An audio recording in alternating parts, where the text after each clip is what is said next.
Welcome back, everybody. The National Institute for Communicable Diseases says malaria cases are expected to increase during the summer months with higher temperatures and rainfall on the continent. Also, many people will be exposed to malaria as they travel both internally and outside of the country's borders. Well, joining us now to talk about this, we've got Professor Lucille Blumberg from the NICD to give us advice on how to prevent malaria over this hot festive season. Good to see you, Prof. Thanks very much for coming in. Thank you for this opportunity. So is it normal that this time of the year you'll see an increase in malaria incidences and infections? Yes, the season's from September to May, and December, January, February, when people are moving around, we definitely see an increase every year. And as you mentioned, the weather is very supportive of mosquitoes. Yeah, that's the truth, because it's coming to that time where it's terribly hot, and then of course you get these beautiful rain showers that come down, cool it down, and then it's hot again. Is that typical weather that malaria thrives in? They need the heat, they need the humidity, and they need some water to breed in. Yeah. So yes. Nothing abnormal though. I mean, is everything that we're seeing very normal, very the usual? Is there anything out of sort of normality that we need to talk to? Difficult to say. I think up to now the season has been relatively as expected. But I think it's going to be a busy season, December, January, February. Those are the predictions.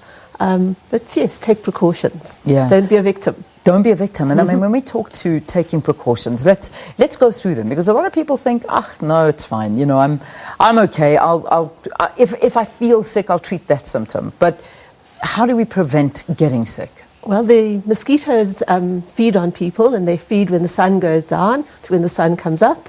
They're particularly active in the evening, and you want to prevent mosquito bites in the first instance. Yeah. So if you're going to a malaria transmission area, we're talking high risk in Mozambique particularly, but within South Africa, Lowveld and Mpumalanga, very far north of KZN, not a lot there, and the northeastern parts of Limpopo, you really need to be aware of the malaria risk and take all the precautions. Yeah. So precautions as in put on lotions, even, I suppose, take the tablets, take the medication. Is that what you? Is that the first thing that you say to people? No, I think prevent mosquito bites. Well, there we go. So is that better to actually put the lotions, prevent the mosquito bite, as opposed to taking the medication? You may need both. Always prevent mosquito bites. So when the sun's going down, apply some effective insect repellent. It needs to contain DEET, D-E-E-T, and not all things that are sold, in fact, are effective. So check what's in the compound. I use Tabard cream, apply to exposed areas when the sun goes down. Use a coil, put the air conditioning on. If it's a high-risk area, take a net. Mozambique, I think you need the addition of a net, a good quality one that's impregnated with insecticide, and use the screens on the doors and windows. Yeah. And if you don't get bitten, you can't get malaria. And I think if you're going to Mozambique, high risk throughout the year, actually, and throughout the country, you need the addition of prophylactics. Okay. And you can buy them over the counter at the pharmacy now. You do not need a doctor's prescription.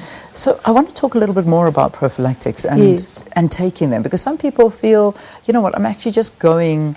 I'm just going for a night or two, and then I'm coming back. I don't really need to take that. Do you think that way as well? I think it depends on the risk. I think at this time of the year, high-risk areas in South Africa, Mopani, Vembi, the north, Kruger National Park you may consider, but definitely Mozambique. I think I would take the tablets as well. Yeah, I know. You keep emphasizing that, and that is, it's real. I mean, I don't think anybody wants to get malaria. Nobody should. The symptoms, then let's jump from, we've now tried our best to not get the mosquito to bite us by putting everything on our skins. Listen, by the way, gin, does it work? A lot of people tell you, have a couple of gins. So it's the tonic water. So forget the gin, just drink the tonic water. Well, you need many litres, at least 7. Okay. So it's not the way to go. Not the way to It's go. not So for malaria. 7 litres of tonic may prevent a bite. It's not. Okay, no, I'm not sure about that. So it's nice to have for some people, but it's not going to prevent malaria. okay. Sorry. It seems to be the drink of choice if you go down to a malaria area. No, we'll just have gin. We'll be fine. It was Okay, so developed there for you go. malaria prevention in Africa many years ago. Yeah? But it's limited. Okay, so it's limited. All right, Yeah. okay, well, there we go. So I was trying to get the Christmas spirit going here. A couple of gins to keep them away. So we've tried to prevent it. We've spoken about prophylactics. Now, what happens if you do contract it? What are those symptoms that you should look out for? So they're very non-specific. Usually quite sudden onset. Fever is consistent. Muscle pain, cold shivers, hot sweats, headache, feeling of really being very tired. And you think, it's jet lag, I've done a lot of sport. But it's a combination of symptoms. But fever and what people describe as flu-like illness is typical. Yeah. And there is no flu at this time of the year in Southern Africa. So it's malaria. If you've been in a malaria area in the previous 10 days to 1 month and you develop fever, any of the symptoms, flu-like illness, you must get tested for malaria. Yeah. It's treacherous, it's rapidly progressive. If it's treated on day 1 or day 2 of symptoms, it's easily treated and you will recover. Leave it 3 or 4 or 5 days, it's unforgiving.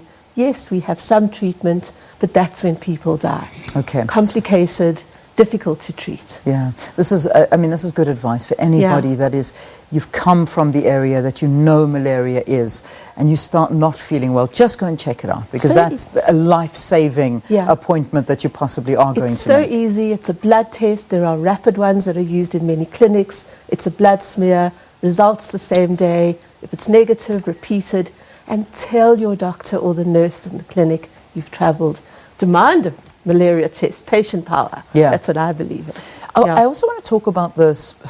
Again, it's a difficult one. You know, everybody's an expert. You know that story. Yes. But some people say, no. You know, a malaria bite is different to a normal bite.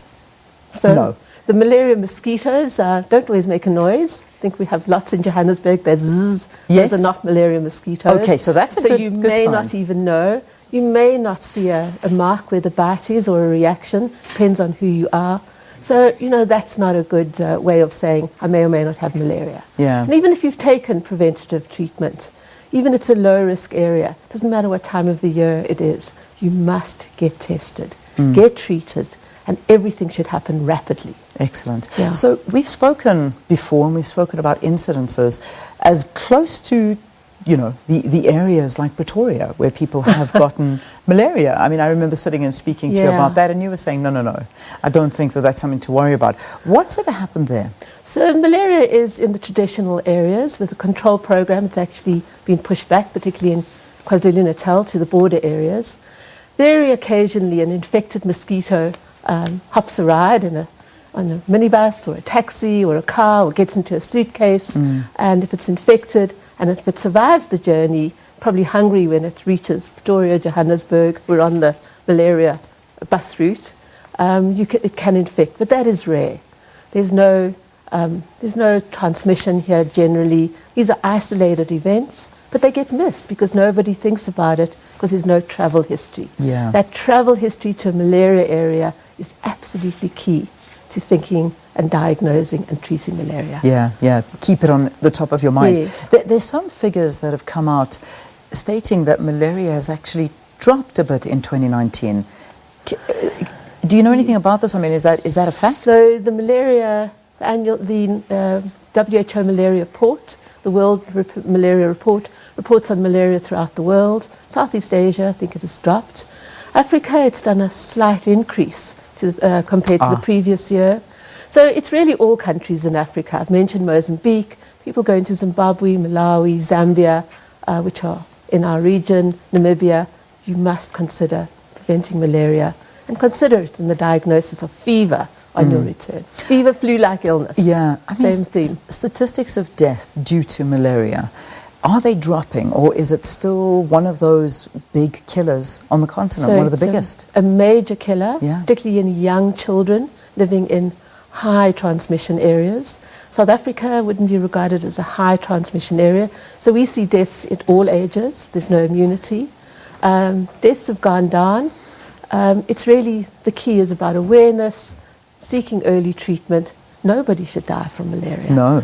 And I mean, these figures, if people are, interested in them, I mean, if we look at in 2018, 228 million people worldwide died from malaria, compared with 251 cases in 2010. I mean, these are huge numbers we're talking to. Yeah, so those are mostly children, mostly in Africa, in high transmission areas. Yeah. Nigeria, DRC really have a major malaria problem with limited control. Yeah. South Africa, it's much less, and we're working really hard to make people aware, treat early, and prevent deaths. No one should die from malaria. Yeah. Misdiagnosis. Misdiagnosis, delays, commonest problem. Thank you for giving us that advice, especially over this time. A lot of people spending their holidays in areas that are malaria infested. You need to take precautions. You need to make sure, firstly, that you actually don't get bitten by a mosquito, and also that you do take that preventative medication just to help you. And if you do feel ill, check it out straight away. It can help you. Lucille Blumberg, always a pleasure speaking to you. Thanks so much for coming in from the National Institute of Communicable Diseases, talking to us about malaria infections and, of course, those precautions over the festive season. Thank you. Thank you very much. Right, the time, 8 o'clock. Let's get our news. Sakina's got our details. Over to you.